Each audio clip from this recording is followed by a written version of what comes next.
In the depths of space, where stars glimmered like scattered diamonds against the vast black canvas, a looming threat emerged, unlike anything the galaxy had ever witnessed.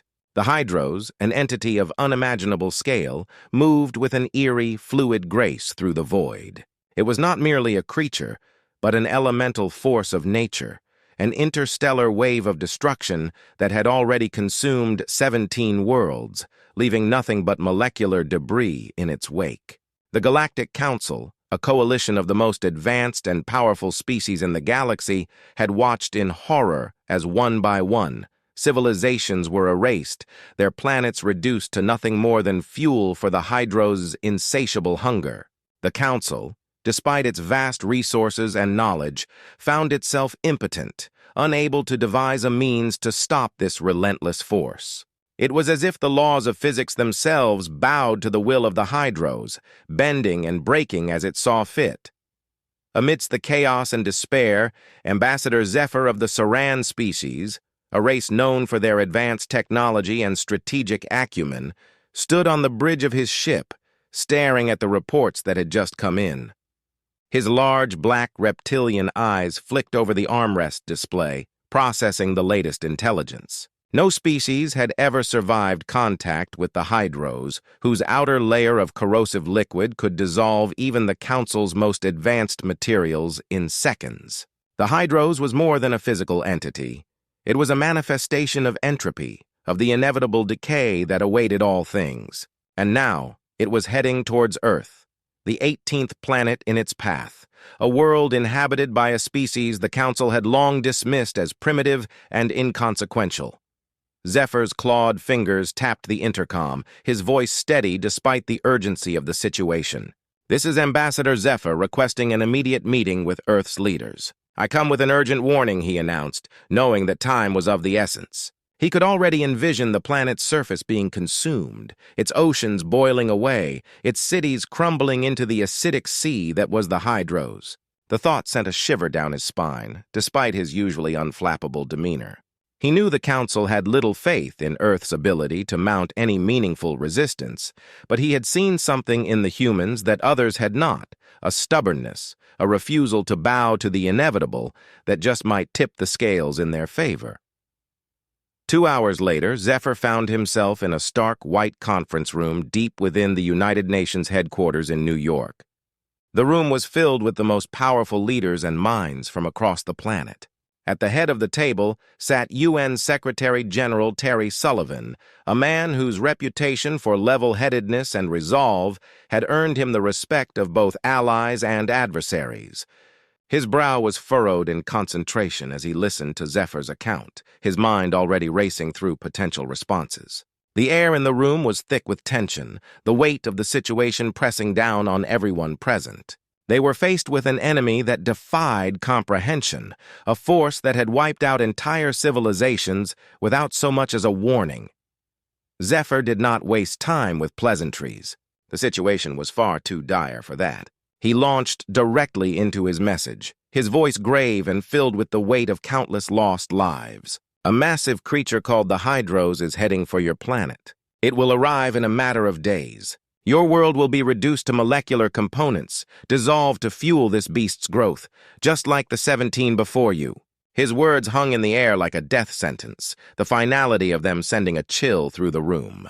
The humans, for all their bravado and resilience, had never faced anything like this. The Hydros was not a foe that could be reasoned with or outmaneuvered. It was a cataclysm, an event that had been set in motion long before Earth had even existed. Sullivan leaned forward, his eyes boring into Zephyr's with an intensity that spoke of the gravity of the situation. "What can we do? Can it be stopped?" he asked. His voice calm but edged with a desperation that he struggled to keep in check. He knew the odds were against them, but he also knew that he could not afford to show weakness in front of his people. They looked to him for leadership, for hope, and he would not let them down, even if it meant sacrificing everything. Zephyr's eyes narrowed slightly, his gaze unwavering. He had been in countless situations where the odds were slim, but this was different. This was not a battle that could be won with strategy or superior firepower. In over 1,000 years, no one has discovered a way to stop it, not even the great Krill Empire at its peak. I'm afraid evacuation is your only option. The Council will assist in relocating as many humans as possible, but you must begin immediately, Zephyr advised, though he knew in his heart that evacuation on such a scale was little more than a fantasy. There were simply too many people, too much land, and too little time. The logistics alone were insurmountable, let alone the emotional and social ramifications of abandoning an entire planet. Sullivan shook his head, his expression one of grim determination. Evacuation on that scale is impossible, he replied, his voice growing firmer as he spoke. There are over 8 billion of us. We have to find another way. The room buzzed with the quiet murmur of agreement as the leaders and experts gathered there began to exchange hurried, anxious glances. For all the advanced technology and vast resources that humanity had amassed, they were still, in many ways, a young species, barely out of their cradle in the cosmic sense. But that youth also gave them a fire, a willingness to take risks that more established civilizations had long since lost. It was that fire that Sullivan intended to harness, even in the face of what seemed like certain doom. Zephyr's scales rippled with unease. He could see the resolve in Sullivan's eyes, the same resolve that had brought humanity to the brink of greatness time and time again. But he also saw the folly. You don't understand, Zephyr said, his voice tinged with frustration. Fighting the Hydros will only lead to more death. Please see reason. He was not used to pleading, but he knew that if humanity chose to stand and fight, the consequences would be catastrophic, not just for Earth, but for the entire galaxy. The Hydros was a force beyond their comprehension, and to challenge it head-on was to invite annihilation. But Sullivan was already making calls, summoning his top scientists, military strategists, and engineers to assemble in the room. Over the next several hours, a plan began to take shape, one that was as audacious as it was desperate. They would hit the Hydros' core with a massive, coordinated nuclear strike at just the right moment, hoping to disrupt its integrity and force it to collapse in on itself. It was a long shot and everyone knew it, but it was the only shot they had. Zephyr listened in amazement as the humans outlined their plan, marveling at the audacity of it all. The Council had agreed to enhance the warheads with some of their most advanced technology, but even with that, the odds of success were vanishingly small. As the doomsday clock ticked down and panic began to grip the globe, Zephyr couldn't help but marvel at humanity's sheer stubborn refusal to accept the inevitable. Even in the face of certain death, they clung to hope, to the belief that they could change their fate with enough grit and determination. He had seen species crumble under far less pressure, but the humans, for all their flaws, had a spirit that defied logic, that made them fight on even when the odds were insurmountable. It was something that Zephyr had come to admire, even if he couldn't quite understand it. He had no idea if their desperate gambit would succeed, but one thing was certain. The Galactic Council had never seen a species quite like this before. Win or lose, the humans were going to go out swinging, and Zephyr knew that, in some small way, he was privileged to witness it. As the final preparations were made, Zephyr found himself standing on the observation deck of the Saran flagship, staring out at the stars as the Earth fleet mobilized. He could feel the tension in the air, the palpable sense of dread that hung over everything like a dark cloud. But beneath that, there was also a fierce resolve, a determination to face whatever came next head-on.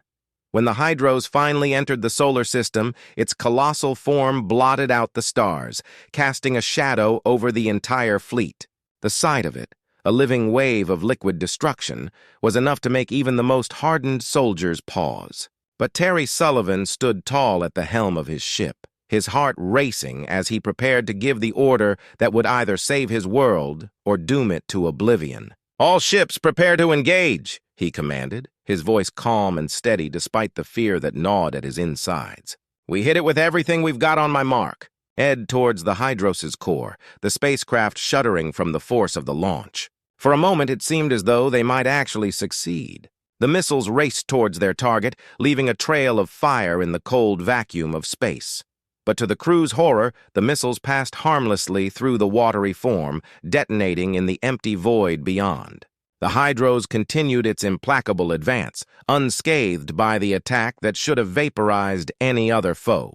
"No effect," came the frantic report from one of the technicians, his voice tinged with disbelief. Terry gritted his teeth, his mind racing as he tried to come up with a new plan. "Fire conventional weapons," he ordered, his voice rising above the din of alarms and shouted commands. Ramming speed. The human ships unleashed a torrent of projectiles and laser fire as they hurtled towards the Hydros, but it was like shooting into an ocean. The creature's fluid form absorbed the impacts, its corrosive touch beginning to engulf the ships, dissolving them like salt in water. Crew members screamed as their vessels disintegrated around them, the acidic liquid eating through metal, flesh, and bone with equal ease. Zephyr watched in disbelief from the safety of his ship as human crew members ejected from their disintegrating ships, plunging directly into the Hydro's mass. "They're insane," he muttered, his voice barely above a whisper. "They'll be dissolved instantly." But incredibly, the humans swam through the creature's interior unharmed, their bodies somehow immune to the deadly fluid. They moved with purpose, their expressions grim but resolute as they pressed deeper into the Hydros' core. Terry's voice crackled through the astonished silence, his tone filled with a mixture of shock and determination. "Zephyr, it looks like we can survive inside this thing. I'm taking a team in. We need to find a way to kill it from within." The implications of his words sent a shockwave through the Galactic Council, who were monitoring the situation from afar. Humanity had discovered something that no other species had, a means to fight back against the Hydros from the inside.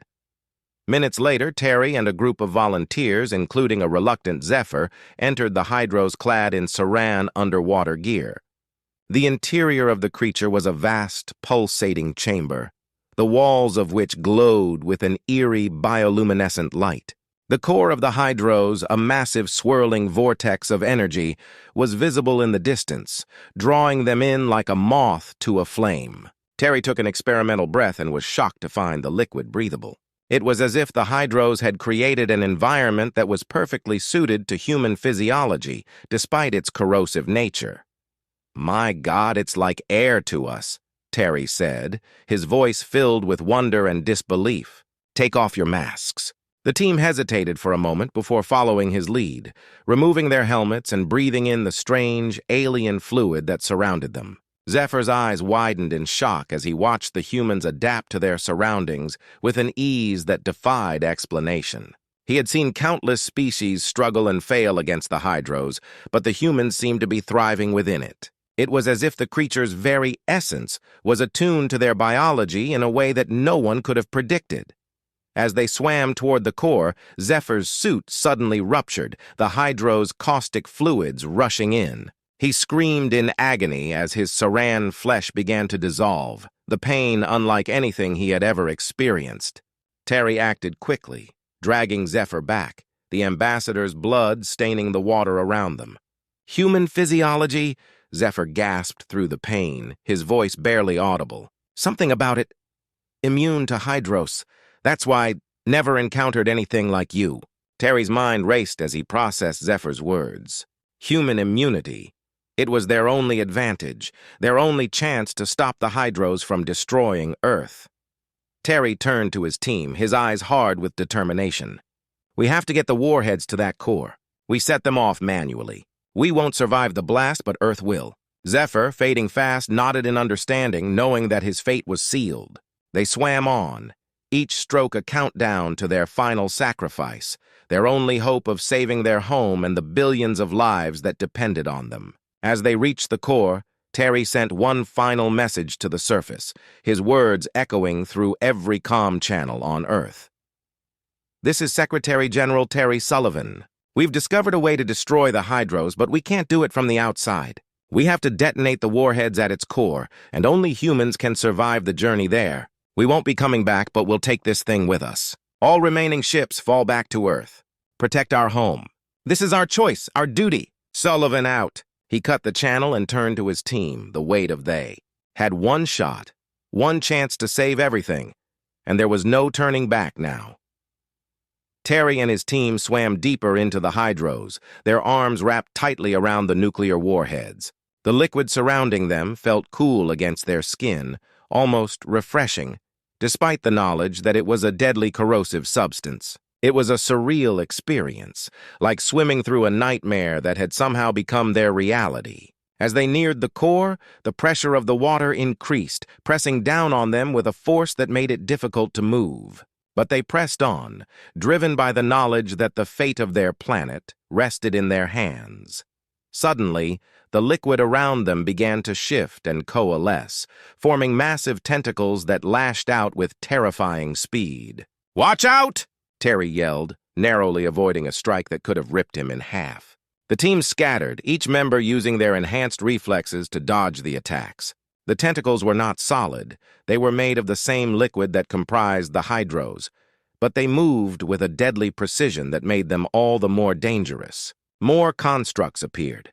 Bizarre amalgamations of Earth's prehistoric sea creatures, their teeth and claws made of solidified water, slashing at the team with lethal intent. Terry noticed that the constructs were focusing their attacks on the few remaining Saran members of the team. They're targeting the Sarians more aggressively, he realized, his mind racing to understand why. The Hydros must perceive them as the greater threat. It made sense. The Sarans had been fighting the Hydros for centuries, and their technology was far more advanced than anything humanity had to offer. But the Hydros had never encountered humans before, and it seemed that their unique physiology had caught the creature off guard. It was a small advantage, but it was enough. Fighting through waves of watery monsters, they finally reached the core, a swirling vortex of energy at the Hydros' center. The sight of it was both awe-inspiring and terrifying, a living heart of destruction that pulsed with an otherworldly light. "Plant the warheads," Terry ordered, his voice steady despite the chaos around them. As they worked, the Hydros convulsed violently, energy pulses rippling through its body, growing in intensity with each passing second. "It knows we're here!" Dr. Chen shouted, her voice tinged with fear. "We're running out of time!" Terry made a split-second decision, knowing that they couldn't afford to waste any more time. "We don't have time to plant them all. We'll have to detonate what we've got and hope it's enough," he said, his voice filled with resolve.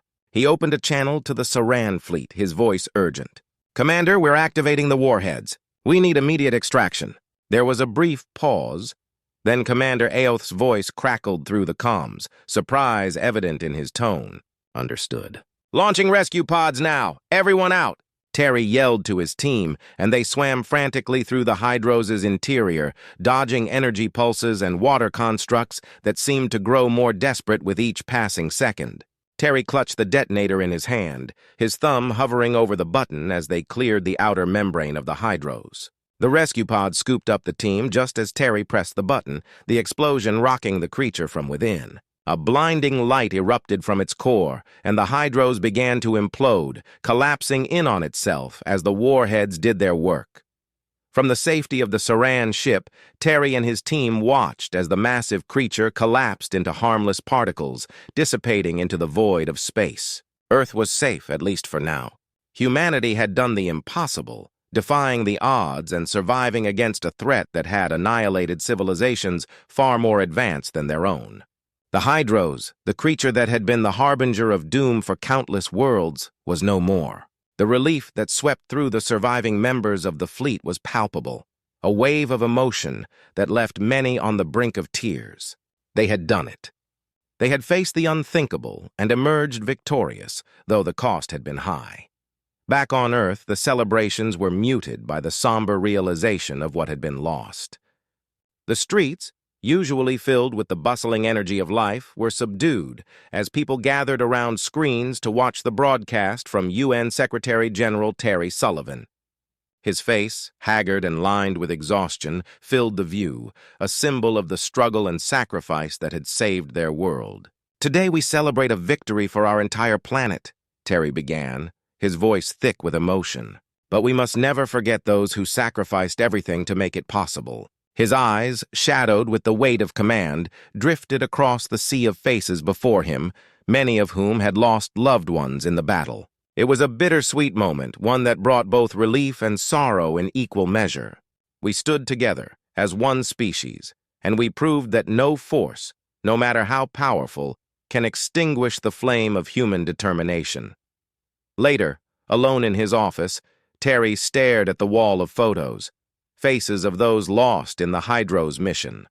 He took a deep breath, his shoulders heavy with the burden of leadership.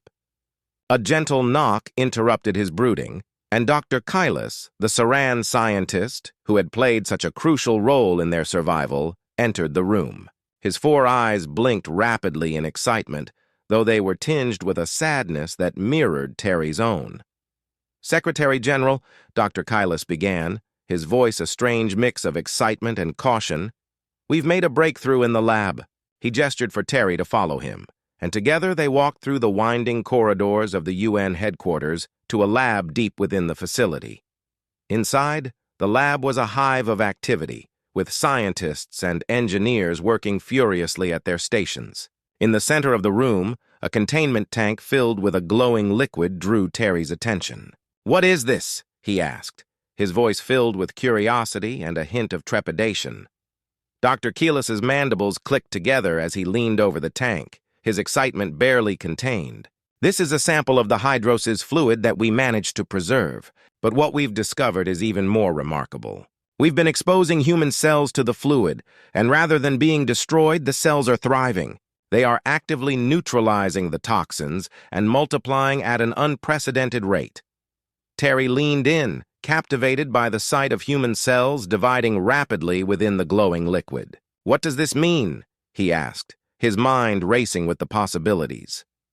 "It means," Dr. Kailas explained, his voice filled with a mix of awe and excitement, "that humans possess a unique biological defense, one that may have evolved from Earth's primordial conditions. This gene grants them unprecedented cellular regeneration and environmental resilience. It's something we've never seen before in any species." The implications were staggering. If what Dr. Kailas was saying was true, then humanity had not only survived the Hydros, but had also unlocked a key to potentially saving other species from similar threats. But there was more. Eager to replicate their findings, Dr. Kailas's team had attempted to integrate the human gene sequence into Saran DNA. The results, however, had been catastrophic. Terry watched in horror as the recordings showed Saran test subjects writhing in agony, their bodies twisting into grotesque shapes before finally going still. Dr. Kailas's shoulders slumped, his excitement tempered by the tragic results.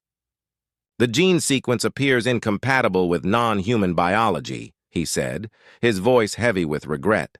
"Perhaps it's too specialized, too uniquely terrestrial." Despite the setback, Dr. Kailas's eyes gleamed with a new idea. He turned to Terry, his mandibles clicking rapidly. "Secretary General, I have a proposal. What if we could harness this immunity, create a specialized human task force capable of neutralizing galactic threats like the Hydros?" Terry's brow furrowed as he considered the implications. "You mean like some kind of elite bio-soldier unit?" he asked, his mind already racing ahead to the potential benefits and risks. "Precisely," Dr. Kailas nodded eagerly. "Humans could go where no other species can, face dangers that would obliterate others. You could become the galaxy's ultimate line of defense." Terry rubbed his chin, his thoughts a whirlwind of possibilities and potential consequences. "That's a lot to consider, Doctor. We'd need to discuss this further, weigh the risks." As they left the lab, Terry couldn't shake the feeling that humanity stood on the precipice of a new era, one that would reshape their place in the cosmos forever. The idea of humans becoming the galaxy's protectors was both thrilling and terrifying. It was a responsibility that would require careful consideration and the full support of the global community. The following weeks were a blur of activity as the world's governments and military organizations scrambled to understand the full extent of what had happened. The UN Security Council convened daily, its members locked in heated debates over how to proceed. The idea of creating an elite human task force was met with both enthusiasm and skepticism. Some argued that it was humanity's duty to use this newfound ability to protect the galaxy, while others cautioned against the risks of playing with forces they barely understood. In the end, the decision was made to proceed with the creation of the task force, codenamed Aquanauts. The name was chosen to reflect their unique ability to operate in environments that were hostile to all other life forms. A global recruitment drive was launched, scouring military and scientific institutions for the best and brightest.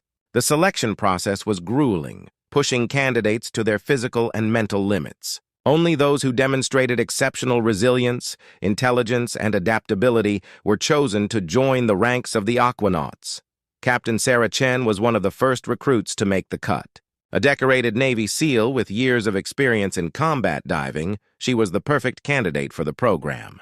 Her physical fitness and mental toughness were unmatched, and she quickly rose to become one of the leaders of the newly formed unit. Dr. Marcus Reeves, a brilliant engineer with a knack for reverse engineering alien technology, was another key member of the team. His expertise in alien biology and technology made him an invaluable asset to the Aquanauts. The training regimen for the Aquanauts was unlike anything the world had ever seen. In state-of-the-art facilities, the recruits were subjected to a series of increasingly difficult challenges designed to test their limits. Captain Chen dove into pools of corrosive liquid, her skin tingling as she swam laps while wearing the new biosuits that had been developed by Dr. Keelis's team.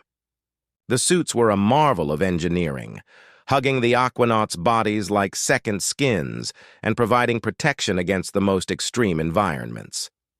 Nearby, Dr. Reeves operated a holographic interface, his fingers dancing across alien symbols as he deciphered Saran technology. "Again!" barked their drill instructor, a grizzled veteran who had seen more combat than most people could imagine. Sarah surfaced, gasping for air, her muscles burning from the exertion, but she didn't hesitate to dive back in. The stakes were too high for hesitation. In the last of the training labs, Dr. Keelis hunched over a microscope, his 4 eyes blinking rapidly as he observed the latest test results. "Fascinating," he chittered to himself. The human cells were adapting even faster than predicted, their ability to neutralize toxins and regenerate tissue far surpassing anything they had seen before. The Aquanauts were becoming something more than human, something that could change the course of galactic history. As the weeks turned into months, the Aquanauts were pushed harder and harder, their bodies and minds honed to perfection. They were humanity's last best hope, a team of super soldiers who could go where no one else could, face the threats that no one else could. They had become a symbol of humanity's resilience, a beacon of hope in a galaxy that was growing increasingly dark and dangerous. Word of the Aquanauts' progress spread throughout the Galactic Council, and soon the call came for their first mission. A toxic planetoid, unconquered by any previous expedition, had been identified as the perfect test for the new unit.